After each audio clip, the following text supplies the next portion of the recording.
सही फ्रेंड, इस वीडियो के माध्यम से हम देखने वाले हैं 16 जुलाई 2025 को संपन्न हुए बिहार पुलिस भर्ती परीक्षा के वायरल प्रश्न नंबर 2 को। ठीक है, आइए हम इसे काफ़ी अच्छे से कंप्लीट करते हैं। प्रश्न नंबर 1 कह रहा है कि कार्डेमम की पहाड़ियाँ, जिसे हम इलायची की पहाड़ी के नाम से भी जानते हैं, यह भारत के किस राज्य में स्थित है? तो हमारा उत्तर हो जाएगा ऑप्शन नंबर ए, यह भारत के केरल राज्य में स्थित है। ठीक है, आइए हम प्रश्न नंबर 2 को देखते हैं। प्रश्न नंबर 2 कह रहा है कि कौन सा बांध दामोदर नदी पर नहीं स्थित है? तो कौन सा बांध दामोदर नदी पर नहीं स्थित है? तो फरक्का बैराज यह दामोदर नदी पर नहीं है, बल्कि यह कहाँ पे है? तो यह गंगा नदी पर स्थित है। ठीक है, आइए हम देखते हैं प्रश्न नंबर 3 को। प्रश्न नंबर 3 कह रहा है कि बैम्बू ड्रिप सिंचाई प्रणाली किससे संबंधित है? तो यह संबंधित है मेघालय राज्य से। ठीक है, आइए हम देखते हैं प्रश्न नंबर 4 को। प्रश्न नंबर 4 कह रहा है कि भारतीय संविधान इनमें से किस पर आधारित है? तो उत्तर हो जाएगा ऑप्शन नंबर बी, यह गवर्नमेंट ऑफ इंडिया एक्ट 1935 पर आधारित है। ठीक है, आइए हम देखते हैं प्रश्न नंबर 5 को। प्रश्न नंबर 5 कह रहा है कि भूटान की करेंसी कौन सी है? तो भूटान की करेंसी हो जाएगी नुगुल ट्रम। ठीक है, आइए हम देखते हैं प्रश्न नंबर 6 को। प्रश्न नंबर 6 कह रहा है कि कीटनाशकों का उपयोग किसके लिए किया जाता है? तो उत्तर हो जाएगा ऑप्शन नंबर बी, पौधों की बीमारियों को रोकने और कीटों को मारने के लिए किया जाता है। ठीक है, आइए हम देखते हैं प्रश्न नंबर 7 को। प्रश्न नंबर 7 कह रहा है कि निम्न का मिलान कीजिए। तो आइए हम मिलान करते हैं। देखिए, आंतरिक ग्रह कौन सा हो जाएगा? तो मंगल आंतरिक ग्रह हो जाएगा। बाह्य ग्रह कौन सा हो जाएगा? तो शनि बाह्य ग्रह हो जाएगा। तारामंडल क्या हो जाएगा? तो ओरियन हो जाएगा। ठीक है, और पृथ्वी की एकमात्र ग्रह कौन सी हो जाएगी? तो पृथ्वी की एकमात्र उपग्रह चंद्रमा हो जाएगी। ठीक है, तो इसका उत्तर हो जाएगा ऑप्शन नंबर ए, करेक्ट। ठीक है, आइए हम देखते हैं प्रश्न नंबर 8 को। प्रश्न नंबर 8 कह रहा है कि मानव जीनोम परियोजना का मुख्य उद्देश्य क्या है? तो मानव जीनोम परियोजना का मुख्य उद्देश्य हो जाएगा मानव जीनोम में सभी जीवों को मानचित्रित करना। ठीक है, आइए हम देखते हैं प्रश्न नंबर 9 को। प्रश्न नंबर 9 कह रहा है कि निम्नलिखित में से कौन सा टीला परंपरागत कृषि विकास योजना के अंतर्गत क्रियान्वित वाले जिलों में शामिल नहीं है? तो कौन सा नहीं हो जाएगा? सिवान जिला नहीं हो जाएगा। ठीक है, आइए हम देखते हैं प्रश्न नंबर 10 को। प्रश्न नंबर 10 कह रहा है कि जीवाश्म की आयु निर्धारित की जा सकती है? तो निर्धारित की जा सकती है। जीवाश्म में विभिन्न समस्थानिकों का अनुपात पता लगाकर की जा सकती है। ठीक है, और जीवाश्म की पृथ्वी की सतह में स्थिति के आधार पर की जाती है। ठीक है, तो इसका उत्तर हो जाएगा ऑप्शन नंबर यहाँ पे हो जाएगा सी। ठीक है, कौन सा हो जाएगा? सी 1 और 3 करेक्ट है। ठीक है, आइए हम देख लेते हैं प्रश्न नंबर 11 को। प्रश्न नंबर 11 कह रहा है कि कांचीपुरम रेशम को भारत के किस राज्य में भौगोलिक संकेत के रूप में मान्यता दी गई है? तो यह दी गई है तमिलनाडु में। ठीक है, कहाँ दी गई है? तमिलनाडु राज्य में दी गई है। ठीक है, आइए हम देखते हैं प्रश्न नंबर 12 को। प्रश्न नंबर 12 कह रहा है कि उपभोक्ता अधिकार दिवस कब मनाया जाता है? तो यहाँ पे दिया गया है विश्व उपभोक्ता अधिकार दिवस कब मनाया जाता है? तो 15 मार्च को मनाया जाता है। ठीक है, और राष्ट्रीय उपभोक्ता अधिकार दिवस पूछेगा तो कब मनाया जाता है? तो ये 24 दिसंबर को मनाया जाता है। ठीक है, यह राष्ट्रीय उपभोक्ता दिवस मनाया जाता है और यह वैश्विक उपभोक्ता दिवस है। ठीक है, आइए हम देखते हैं प्रश्न नंबर 13 को। प्रश्न नंबर 13 कह रहा है कि भारत कोलिंग्स कॉन्फ्रेंस 2025 का आयोजन किस शहर में हुआ? तो यह नई दिल्ली में हुआ। ठीक है, आइए हम देखते हैं प्रश्न नंबर 14 को। प्रश्न नंबर 14 कह रहा है कि सैन्य प्रशिक्षण युद्ध अभ्यास 2024 भारत किसके साथ महाजन फील्ड फायरिंग रेंज में हुआ है? तो युद्ध अभ्यास जो होता है वो भारत और अमेरिका के बीच होता है। तो भारत और संयुक्त राज्य अमेरिका के बीच हुआ। ठीक है, आइए हम देखते हैं प्रश्न नंबर 15 को। प्रश्न नंबर 15 कह रहा है कि 2025 में शूटिंग में किस खिलाड़ी को मेजर ध्यानचंद खेल रत्न पुरस्कार 2024 दिया गया? तो यह दिया गया मनु भाकर को दिया गया। ठीक है, आइए हम देखते हैं प्रश्न नंबर 16 को। प्रश्न नंबर 16 क्या कह रहा है? तो प्रश्न नंबर 16 मिलान करने के लिए कह रहा है। आइए हम मिलान करते हैं। देखिए, विच विल्मोर कहाँ गई थी? तो यह नासा पे जाने वाली महिला। और क्रिस्टी क्वेंटी यह कौन सी है? तो यह अंतर्राष्ट्रीय ओलंपिक समिति की अध्यक्ष है। और मदन बी लोकुर यह है यूएन आंतरिक न्यायिक प्रशिक्षक के अध्यक्ष। ठीक है, यूएन आंतरिक न्यायिक प्रशिक्षक के अध्यक्ष। ठीक है, हमने यहाँ पे मिलान कर दिया, आप आंसर देख लें। ठीक है, आइए हम देखते हैं प्रश्न नंबर 17 को। प्रश्न नंबर 17 कह रहा कि इसरो के 100वें प्रक्षेपण में कौन सा उपग्रह प्रक्षेपित किया गया है? तो उत्तर हो जाएगा ऑप्शन नंबर ए, NVS-02 किया गया है और यह 100वां उपग्रह को ले गया है। ठीक है, आइए हम देखते हैं प्रश्न नंबर 18 को। प्रश्न नंबर 18 कह रहा है कि निम्नलिखित में से किसे पद्म श्री पुरस्कार 2025 प्राप्त नहीं हुआ है। तो किसे 2025 का पद्म श्री प्राप्त नहीं हुआ है, तो हमारा उत्तर हो जाएगा यहाँ पे option number D, Sushil Modi ji को पद्म भूषण मिला है, ना कि पद्म श्री मिला है। ठीक है, तो उत्तर हो जाएगा हमारा option number D, Sushil Kumar Modi, इन्हें क्या मिला है, पद्म भूषण मिला है, ना कि पद्म श्री मिला है। ठीक है, आइए हम देखते हैं अपने अगले प्रश्न को। हमारा अगला प्रश्न है कि आज भी खड़े हैं तालाब रचना के लेखक कौन है।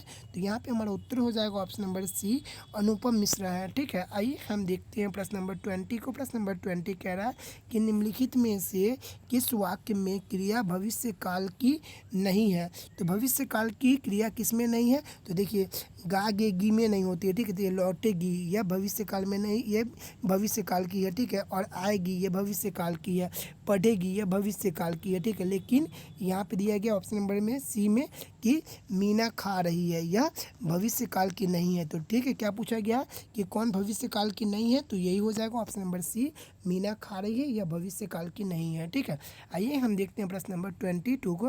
प्रश्न नंबर 22 कह रहा है कि निम्नलिखित में से कौन सा वाक्य वर्तमान काल का है। कौन सा वाक्य वर्तमान काल का है, तो रहा है, रही है, रहे हो, रहे, तो यह वर्तमान काल का शब्द हो जाता है। जैसे यहाँ पे बोल रहा है कि राहुल खेल रहा है, तो राहुल खेल रहा है, तो ये क्या हो जाएगा, वर्तमान काल का हो जाएगा। ठीक है, उत्तर हो जाएगा ऑप्शन नंबर ए करेक्ट। ठीक है, आइए हम देखते हैं प्रश्न नंबर 23। प्रश्न नंबर 23 कह रहा है कि स्त्री शब्द का बहुवचन का रूप लिखें, क्या होगा। तो आइए हम देखते हैं क्या हो जाएगा। देखिए यहाँ पे कोई नहीं होगा। ठीक है, हम बताते हैं आपको क्या हो जाएगा। तो स्त्री का हो जाता है, क्या होता है, तो स्त्रियाँ हो जाता है, क्या होता है, तो स्त्री का हो जाता है स्त्रियाँ बहुवचन। ठीक है, ये हो जाएगा एकदम करेक्ट। ठीक है, आइए हम अगले प्रश्न को देखते हैं। अगला प्रश्न क्या है, अगला प्रश्न 24 है। 24 नंबर क्या कह रहा है कि कौन सा शब्द प्रत्युक्त है। कौन सा शब्द प्रत्ययुक्त है। देखिए एक क्या होता है, उपसर्ग होता है, एक क्या होता है, प्रत्यय होता है। यानी शब्द के आगे जो लगा रहता है उसे हम उपसर्ग कहते हैं, और जो पीछे लगा रहता है उसे हम प्रत्यय कहते हैं। ठीक है, तो इसमें कह रहा है कि कौन प्रत्यय युक्त है, तो यहाँ पे हमारा उत्तर हो जाएगा ऑप्शन नंबर ये सी हो जाएगा। ठीक है, इसको सी ए मान लीजिए। ठीक है, जो अरेंजमेंट में दिया गया उसी को मान लेते हैं। गर्वित जो है ये प्रत्यय युक्त है। ठीक है, इसमें क्या लगा है, लास्ट में इत लगा है, इसलिए यह प्रत्यय युक्त है। ठीक है, आइए हम देखते हैं प्रश्न नंबर 25 को। प्रश्न नंबर 25 कह रहा है कि निम्नलिखित में से प्रेरणार्थक क्रिया का चयन कीजिए। तो प्रेरणार्थक क्रिया हो जाएगा ऑप्शन नंबर बी, चलवाना हो जाएगा, जिसमें ना लगा रहेगा, करवाना, लतियाना, हथियाना, ये सब क्या हो जाएगा, तो ये प्रेरणार्थक क्रिया हो जाएगा। ठीक है, आइए हम देखते हैं प्रश्न नंबर 26 को। प्रश्न नंबर 26 कह रहा है कि महादेवी वर्मा किस काल की कवित्री है। तो यहाँ पे हमारा उत्तर हो जाएगा छायावाद काल की कवित्री है महादेवी वर्मा। ठीक है, आइए हम देखते हैं प्रश्न नंबर 27 को। प्रश्न नंबर 27 कह रहा है कि निम्नलिखित में से पुल्लिंग शब्द कौन सा हो जाएगा। तो पुल्लिंग शब्द हो जाएगा ऑप्शन नंबर बी, प्रस्ताव। ठीक है, आइए हम देखते हैं प्रश्न नंबर 28 को। प्रश्न नंबर 28 कह रहा है कि दस्तावेज में पेज ब्रेक का मुख्य उपयोग क्या होता है। तो इसका उपयोग होता है ऑप्शन नंबर सी करेक्ट हो जाएगा, एक नया पृष्ठ शुरू करना। ठीक है, एक नया डॉक्यूमेंट क्रिएट करना दस्तावेज का पेज ब्रेक का मुख्य उद्देश्य हो जाता है। ठीक है, आइए हम देखते हैं प्रश्न नंबर 29 को। प्रश्न नंबर 29 कह रहा है, एक सेकेंड, 29 तो दिया नहीं है, सॉरी माफ़ कीजिएगा, जो दिया गया वही भी हम आपको करा रहे हैं। ठीक है, प्रश्न नंबर 30 कह रहा है कि 2025 में गोल्फ खिलाड़ी अर्जुन भाटी को किस पुरस्कार के लिए चुना गया। तो इन्हें चुना गया राष्ट्रीय युवा पुरस्कार के लिए। ठीक है, आइए हम देखते हैं प्रश्न नंबर 31 को। प्रश्न नंबर 31 क्या कह रहा है, तो इसे मिलान करना। आइए हम इसे मिलान करते हैं। देखिए सबसे पहले हम देखेंगे कि आईटी एक्ट कब आया था। तो आईटी एक्ट आया था 2000 में। ठीक है, और आरबीआई एक्ट कब आया था, तो 1934 में आया था। ठीक है, तो हम सी से पकड़ते हैं। ठीक है, सी एकदम कन्फर्म आंसर है कि आरबीआई एक्ट के कब आया था, तो 1934 में आया था, 1935 में स्थापना हुआ था। तो पहला सी का क्या हो जाएगा, 4 हो जाएगा। तो किस में सी का 4 है, आइए हम उसमें देखते हैं कि किस में सी का 4 दिया गया है। तो देखिए ऑप्शन नंबर सी में ही दिया गया सी का 4, यही एकदम करेक्ट हो जाएगा। ठीक है, तो यहाँ पे क्या हो जाएगा, कंपनी एक्ट क्या हो जाएगा, कंपनी एक्ट 2013 हो जाएगा, और आईपीसी एक्ट 1860 हो जाएगा। एकदम करेक्ट मिलान हो गया। ठीक है, आइए हम देखते हैं प्रश्न नंबर 32 को। प्रश्न नंबर 32 क्या कह रहा है, प्रश्न नंबर 32 कह रहा है कि ये I4C का पूर्ण रूप क्या होता है, ठीक है। I4C का पूर्ण रूप क्या होता है, तो आइए हम देखते हैं।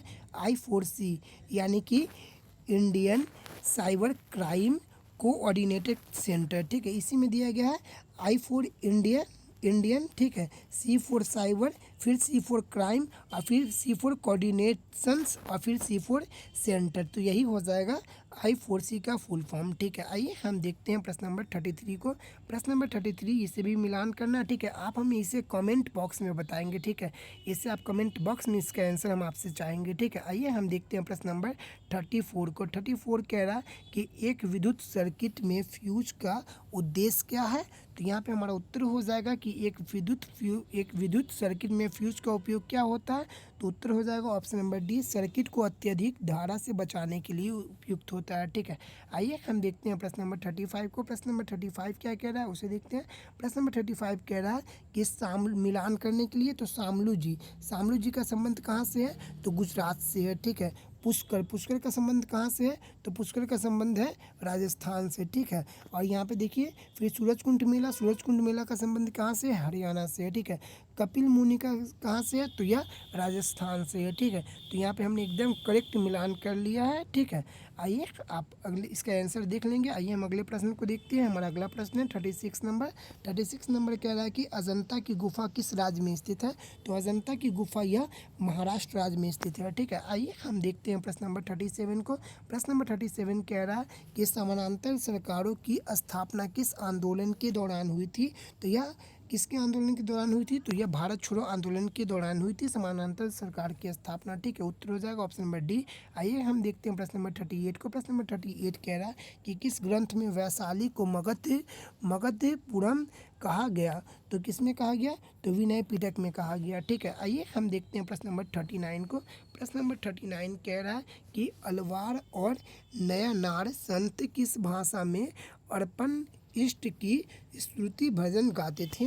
तो यह किस में गाते थे, तो यह तमिल भाषा में गाते थे। किस में गाते थे, तमिल भाषा में गाते थे, ठीक है। आइए हम देखते हैं प्रश्न नंबर 40 को। प्रश्न नंबर 40 कह रहा है कि हिमालय के किस भाग में हमें क्रेवा जमाव प्राप्त होते थे। तो क्रेवा या जम्मू कश्मीर में पाई जाती है, ठीक है। तो उत्तर हो जाएगा option number C, Jammu Kashmir Himalaya में, ठीक है। कश्मीर हिमालय में पाई जाती है, ठीक है। आइए हम देखते हैं प्रश्न नंबर 41 को। प्रश्न नंबर 41 कह रहा है कि निम्न में से कौन सी कोयले की एक उच्चतम किस्म है। तो कोयले की कौन सी उच्चतम किस्म होती है, तो एंथ्रासाइड होती है, ठीक है।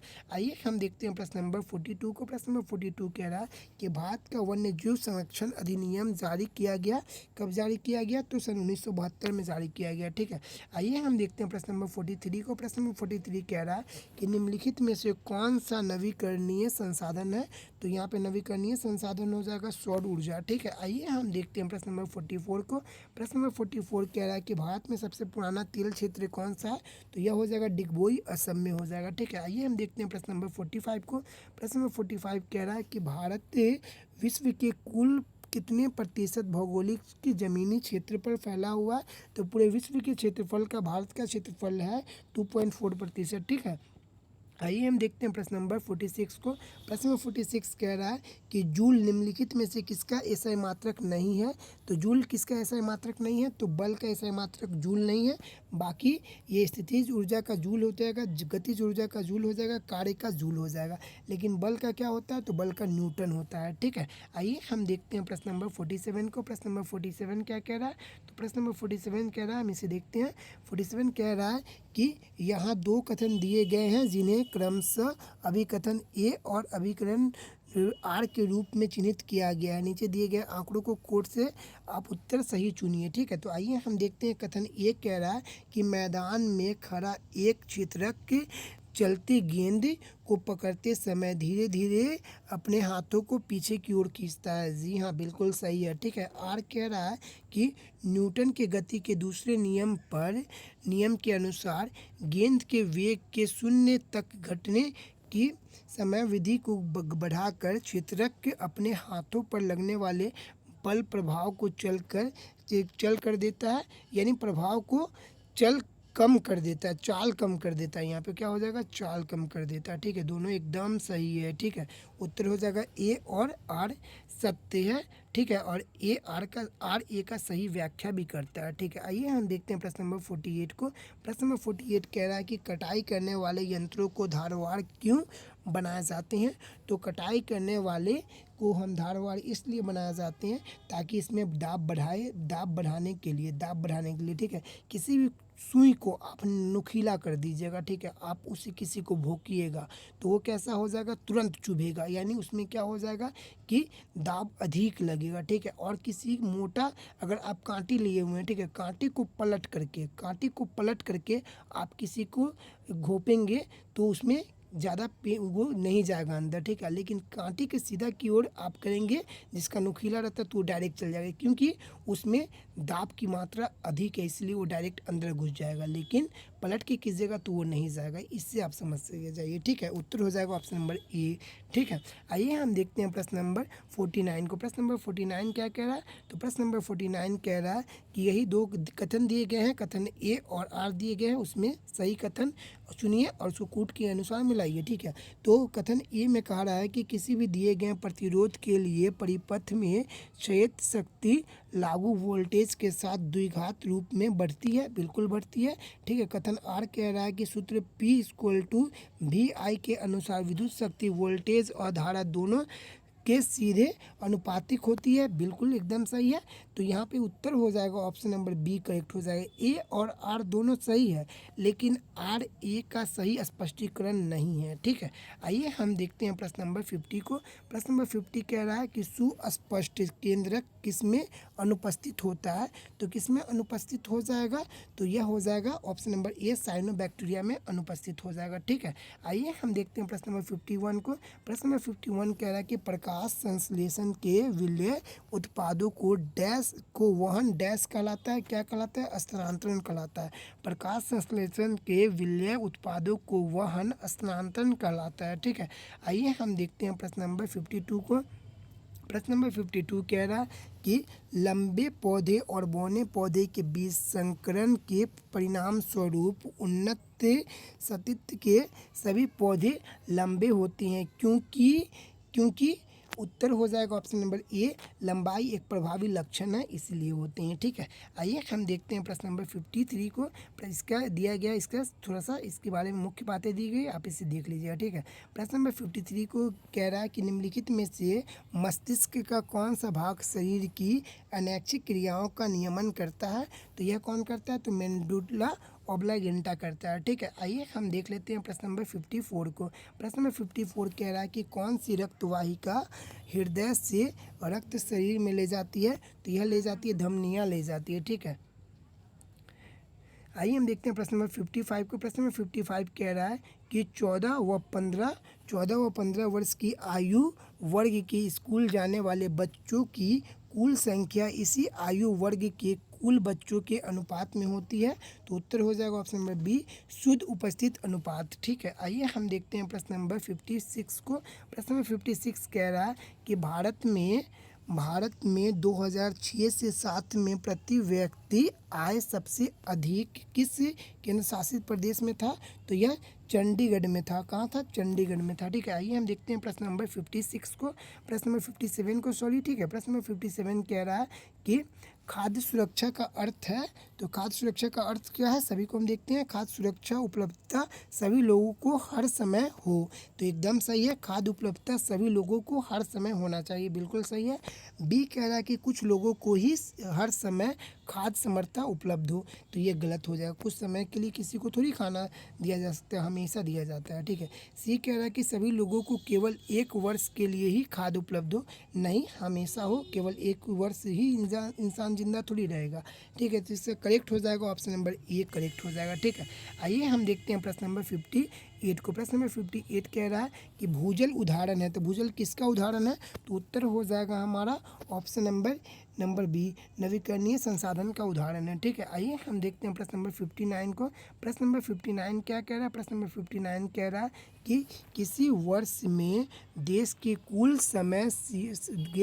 कुल सीमा के अंतर्गत उत्पादित डैश कुल मूल्य को सकल घरेलू उत्पाद कहते हैं। तो सभी अंतिम वस्तुओं और सेवाओं के मूल्य को हम क्या कहते हैं, तो सकल घरेलू उत्पाद कहते हैं, जिसे हम इंग्लिश में जीडीपी कहेंगे। क्या कहेंगे? जीडीपी कहते हैं, ग्रॉस डोमेस्टिक प्रोडक्ट कहेंगे। ठीक है, आइए हम देखते हैं प्रश्न नंबर 60 को। प्रश्न नंबर 60 क्या कह रहा है? प्रश्न नंबर 60 कह रहा है कि निम्नलिखित में से कौन सा संगठन भारत में गरीबी पर आंकड़ों को एकत्रित करता है? तो यह एनएसएसओ करता है। कौन करता है? एनएसएसओ करता है। ठीक है, आइए हम देखते हैं प्रश्न नंबर 61। प्रश्न नंबर 61 ये मैथ्स के प्रश्न हैं। ठीक है, आप इसके उत्तर बना लेंगे, आप इसके आंसर्स को बना लेंगे। ठीक है, आइए ये भी मैथ्स के, ठीक है, इसको हम स्किप कर रहे हैं। ठीक है, आप इसे देख लेंगे। ठीक है, आइए हम देख लेते हैं इंग्लिश के प्रश्न को भी। ठीक है, इंग्लिश के प्रश्न को भी देख लेते हैं। इंग्लिश का प्रश्न कह रहा है 64 कि what do the speakers mean in the sentence below. तो इसका उत्तर हो जाएगा option number C, to know all the candidate. ठीक है, आइए हम देखते हैं प्रश्न नंबर 65। प्रश्न नंबर 65 कह रहा है कि choose the correct option to fill the blank. ठीक है, तो we hurt dash in the fight. तो यहाँ पे उत्तर हो जाएगा कि we hurt our selfs in the fight. ठीक है, आइए हम देखते हैं प्रश्न नंबर 66 को। प्रश्न नंबर 66 कह रहा है कि select the most appropriated antonyms of the given word. तो क्या है? सबलिम्स। सबलिम्स का क्या हो जाएगा? तो ऑर्डिनरी हो जाएगा। ठीक है, आइए हम देखते हैं प्रश्न नंबर 67 को। प्रश्न नंबर 67 कह रहा है कि insert a suitable article in the following sentence. तो इसका हो जाएगा कि one evening dash beggar came to my door. तो इसका हो जाएगा ऑप्शन नंबर ए। ठीक है, वन इवनिंग ए बेगर क्या हो जाएगा? तो one evening a beggar came to my door. ठीक है, आइए हम देखते हैं प्रश्न नंबर 68 को। प्रश्न नंबर 68 कह रहा है कि choose the correct synonym of the word. तो इसका क्या है? तो सिमुलेटेड हो जाएगा। तो सिमुलेटेड का क्या हो जाएगा उत्तर? तो सिमुलेटेड का हो जाएगा आपको ऑप्शन नंबर सी, इमिटेड हो जाएगा। ठीक है, आइए हम देखते हैं प्रश्न नंबर 69 को। प्रश्न नंबर 69 कह रहा है कि किस युद्ध को बंगाल और बिहार पर कंपनी शासन की बेड़ियों जोड़ने वाला माना जाता है? तो यह बक्सर के युद्ध को जाना जाता है। ठीक है, आइए हम देखते हैं प्रश्न नंबर 70 को। प्रश्न नंबर 70 कह रहा है कि बराबर की पहाड़ियाँ में गुफाएं किसके द्वारा बनाई गई थी? तो यह अशोक के द्वारा बनाई गई थी। ठीक है, आइए हम देखते हैं प्रश्न नंबर 71 को। प्रश्न नंबर 71 कह रहा है कि दीनबंधु मित्र द्वारा लिखा गया कौन सा नाटक बंगाल में बागान मजदूर के शोषण को उजागर करता है? तो नील दर्पण लिखा गया था। ठीक है, आइए हम देखते हैं प्रश्न नंबर 72 को। प्रश्न नंबर 72 कह रहा है कि 18वीं सदी में आधुनिकीकरण को तेजी से आगे बढ़ाने की आविष्कारक को महत्वपूर्ण योगदान रहा। किस आविष्कारक का महत्वपूर्ण योगदान रहा? तो भाप इंजन का महत्वपूर्ण योगदान रहा। ठीक है, आइए हम देखते हैं प्रश्न नंबर 73 को। प्रश्न नंबर 73 कह रहा है कि सशस्त्र सेना चिकित्सक सेवा की पहली महिला महानिदेशक कौन बनी है? तो यह बनी है आरती सरीन बनी है। ठीक है, आइए हम देखते हैं प्रश्न नंबर 74 को। प्रश्न नंबर 74 कह रहा है कि एबल पुरस्कार 2025 विजेता मसाकी काशीवाड़ा किस विज्ञान से संबंधित है? तो यह गणित विज्ञान से संबंधित है। ठीक है, आइए हम देखते हैं प्रश्न नंबर 75 को। प्रश्न नंबर 75 कह रहा है कि निम्नलिखित भारतीय जन औषधि परियोजना के बारे में निम्नलिखित में से कौन सा सही नहीं है? तो यहाँ पे उत्तर हो जाएगा ऑप्शन नंबर सी, सही नहीं है। इसे 2007 में लॉन्च किया गया, यह गलत है। इसे 2008 में लॉन्च किया गया। कब किया गया? तो 2008 में इसे लॉन्च किया गया। ठीक है, तो गलत क्या हो जाएगा? Option number C. आइए हम देखते हैं प्रश्न नंबर 76 को। प्रश्न नंबर 76 कह रहा है कि बॉम्बे स्टॉक एक्सचेंज एशिया का अपनी तरह का पहला यानी 9 जुलाई 1875 को स्थापित किया गया। कब किया गया? तो बॉम्बे स्टॉक एक्सचेंज इसे 9 जुलाई 1875 ईस्वी में स्थापित किया गया। उत्तर हो जाएगा ऑप्शन नंबर सी। ठीक है, 2 स्टॉक एक्सचेंज होता है भारत में सबसे ज़्यादा फेमस, एक होता है एनएससी, एक होता है बीएससी, यानी नेशनल स्टॉक एक्सचेंज और बॉम्बे स्टॉक एक्सचेंज। ठीक है, तो यहाँ पे क्या हो जाएगा? ऑप्शन नंबर सी हो जाएगा करेक्ट। आइए हम देखते हैं प्रश्न नंबर 77 को। प्रश्न नंबर 77 क्या कह रहा है? आइए हम प्रश्न नंबर 77 को देखते हैं। प्रश्न नंबर 77 कह रहा है कि निम्नलिखित में से कौन सा बिहार का एकमात्र बाघ अभ्यारण्य है? तो उत्तर हो जाएगा option number D, Valmiki Nagar tiger reserve. यह पश्चिम बंगाल में, पश्चिम चंपारण में है, ठीक है। यह बिहार का एकमात्र बाघ अभ्यारण्य है, ठीक है। आइए हम देखते हैं प्रश्न नंबर 78 को। प्रश्न नंबर 78 कह रहा है कि किस भारतीय वैज्ञानिक को गणितीय विज्ञान में उनके अग्रणी कार्य के लिए 2024 इन्फोसिस पुरस्कार से सम्मानित किया गया? तो यह सम्मानित किया गया रघुनायन को किया गया, ठीक है, रघुनायन को किया गया, ठीक है। आइए हम देखते हैं प्रश्न नंबर 79 को। प्रश्न नंबर 79 कह रहा है कि भारत निर्वाचन आयोग ने मतदाता फोटो पहचान पत्र पहली बार किस वर्ष शुरू किया था? तो यह पहली बार 1993 में किया था, ठीक है। आइए हम देखते हैं प्रश्न नंबर 80 को। प्रश्न नंबर 80 कह रहा है कि सोवियत संघ के अंतिम राष्ट्रपति और रूस के प्रथम निर्वाचित राष्ट्रपति कौन थे? तो मिखाइल गोर्बाचेव व बोरिस येल्त्सिन थे, ठीक है। आइए हम देखते हैं प्रश्न नंबर 81 को। प्रश्न नंबर 81 कह रहा है कि किस भारतीय लेखक ने the God of small things पुस्तक लिखी जिसे बुकर पुरस्कार दिया गया? तो यह दिया गया अरुंधति रॉय को दिया गया, ठीक है। आइए हम देखते हैं प्रश्न नंबर 81 को देखते हैं। प्रश्न नंबर 81 कह रहा है कि किस भारतीय लेखक ने the God of small things पुस्तक लिखी जिसे बुकर पुरस्कार मिला? तो यहाँ पे हमारा उत्तर हो जाएगा option number C, Arundhati Roy ने लिखा, ठीक है। आइए हम देखते हैं प्रश्न नंबर 82 को। प्रश्न नंबर 82 कह रहा है कि असम घाटी में आने वाली मानसून पूर्व तूफान डैश को कहते हैं? तो किसको कहते हैं?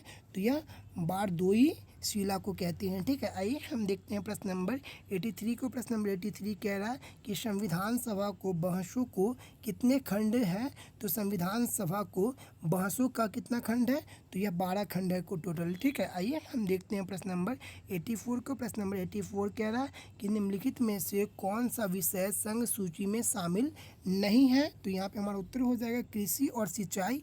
यह संघ सूची का विषय नहीं है। बाकी संचार, बैंकिंग और विदेशी मामले ये सभी के सभी संघ सूची के विषय हैं, ठीक है। आइए हम देखते हैं प्रश्न नंबर 85 को। प्रश्न नंबर 85 कह रहा है कि अंतर्राज्यीय परिषद की स्थापना कौन कर सकता है? तो इसे भारत के राष्ट्रपति जी कर सकते हैं, ठीक है। और इसके अध्यक्ष कौन होते हैं? तो इसके अध्यक्ष प्रधानमंत्री महोदय जी होते हैं, ठीक है। तो आइए हम देखते हैं प्रश्न नंबर 86 को। प्रश्न नंबर 86 कह रहा है कि मिलान करना है सूची 1 को सूची 2 से। तो आइए हम मिलान करते हैं। देखिए संविधान में कुल 12 अनुसूचियाँ दी गई है। तो आइए हम इसमें देखते हैं कि चौथी अनुसूची में क्या है। तो चौथी अनुसूची में है राज्यसभा में सीटों का आवंटन है, ठीक है। 8वीं अनुसूची में क्या है? तो भाषाओं का चर्चा किया गया है, ठीक है। 10वीं अनुसूची में क्या है? तो दल बदल की चर्चा की गई है, ठीक है। और 12वीं अनुसूची में क्या है? तो शहरी नियोजन है, ठीक है। तो यहाँ पे आप उत्तर देख लीजिएगा। यहाँ पे उत्तर हो जाएगा पहले का हो जाएगा 3, ठीक है। दूसरे का हो जाएगा 1। तो किस में है? 3 और 1। उत्तर हो जाएगा ऑप्शन नंबर ए, 3, 1, ठीक है। 3, 1, 4, 2 करेक्ट हो जाएगा। आइए हम देखते हैं प्रश्न नंबर 87 को। प्रश्न नंबर 87 कह रहा है कि राजनीति में जाति की भूमिका के बारे में कौन सा कथन सही नहीं है? तो यहाँ पे हमारा उत्तर हो जाएगा कि कौन सा कथन सही नहीं है। तो यहाँ पे हो जाएगा ऑप्शन नंबर सी। देखिए ये थोड़ा सा मिसप्रिंट है या फिर थोड़ा अव्यवस्थित रूप से लिखा गया है, ठीक है। इसमें कह रहा है कि भारत में जाति आधारित भेदभाव पूरी तरह से समाप्त हो चुका है। यह गलत है, ठीक है। पूरी तरह से समाप्त नहीं हुआ है, यही सही नहीं है, ठीक है। आइए हम देखते हैं प्रश्न नंबर 88 को। प्रश्न नंबर 88 कह रहा है कि भारतीय संविधान के किस अनुच्छेद में मुख्यमंत्री के कार्यों को परिभाषित किया गया है? तो 86 में किया गया है। 166 में किया गया, अनुच्छेद 166 में किया गया है मुख्यमंत्री के कार्यों को परिभाषित, ठीक है। आइए हम देखते हैं प्रश्न नंबर 89 को। प्रश्न नंबर 89 क्या कह रहा है? तो सूची 1 को सूची 2 से मिलान करना है। तो आइए हम इसे देख लेते हैं, इसे मिलान कर लेते हैं। चलिए इसे मिलान कर लेते हैं। एक काम कीजिए, इसे आप दीजिएगा हमें कमेंट बॉक्स में ही आंसर, ठीक है। आइए हम देखते हैं प्रश्न नंबर 90 को। आप हमें 2 प्रश्नों का आंसर कमेंट बॉक्स में दीजिएगा। हमने इसमें 2 प्रश्न छोड़े हैं, ठीक है। प्रश्न नंबर 90 कह रहा है कि तिलका मांझी को किस क्षेत्र में अंग्रेज़ों के खिलाफ विद्रोह के लिए जाना जाता है? तो यहाँ पर हमारा उत्तर हो जाएगा option number B, Santhal Pargana के लिए जाना जाता है। आइए हम देखते हैं प्रश्न नंबर 91 को। प्रश्न नंबर 91 ये मैथ्स के प्रश्न है, आप देख लीजिएगा। प्रश्न नंबर 92 मैथ्स के प्रश्न है, ठीक है। 93 भी मैथ्स 94 भी मैथ्स है, 95। आइए देखते हैं 95 को। 95 कह रहा है कि निम्नलिखित में से कौन सा तत्व एक निष्क्रिय गैस है, तो यह हो जाएगा नियोन। ठीक है, आइए हम देखते हैं प्रश्न नंबर 96 को। प्रश्न नंबर 96 कह रहा है कि कितने तत्व कमरे के तापमान पर तरल अवस्था में पाए जाते हैं, तो 2 तत्व पाए जाते हैं, पारा और ब्रोमीन। ठीक है, आइए हम देखते हैं प्रश्न नंबर 97 को। प्रश्न नंबर 97 कह रहा है कि जब मैग्नीशियम को पानी में घोला जाता है तो परिणामी विलयन होता है, तो क्या होता है, तो परिणामी विलयन होता है क्षारीय। ठीक है, आइए हम प्रश्न नंबर 98 को देखते हैं। प्रश्न नंबर 98 कह रहा है कि निम्नलिखित में से रासायनिक समीकरण को संतुलित कीजिए, तो इसके संतुलित हो जाएगा ऑप्शन नंबर बी करेक्ट। ठीक है, आइए हम देखते हैं प्रश्न नंबर 99 को। प्रश्न नंबर 99 क्या कह रहा है, प्रश्न नंबर 99 कह रहा है कि ग्रेफाइट को छूने में नरम और चिकना होता है, बिल्कुल सही है, और ग्रेफाइट की संरचना परतदार जैसी होती है, बिल्कुल सही है। तो ए और आर दोनों सही है, तो उत्तर हो जाएगा ऑप्शन नंबर ए एवं आर दोनों सत्य है और आर ए का सही व्याख्या करता है। ठीक है, आइए हम आज का अंतिम प्रश्न देखते हैं। हमारा 100वां प्रश्न है। प्रश्न नंबर 100 कह रहा है कि गतिमान वस्तु का जड़त्व निर्भर करता है, तो यह किस पर निर्भर करता है, तो वस्तु के द्रव्यमान पर निर्भर करता है। ठीक है दोस्तों, यहाँ पे हमने 1 से लेकर के 100 तक के प्रश्न को देखा। ठीक है, अब जाते जाते वीडियो को लाइक करके जाएंगे दोस्तों, और चैनल को यदि सब्सक्राइब ना किया तो प्लीज़ चैनल को सब्सक्राइब करके ही जाएंगे। ठीक है, चलते हैं दोस्तों, जय हिंद, जय Bharat, best of luck for your exam. ठीक है।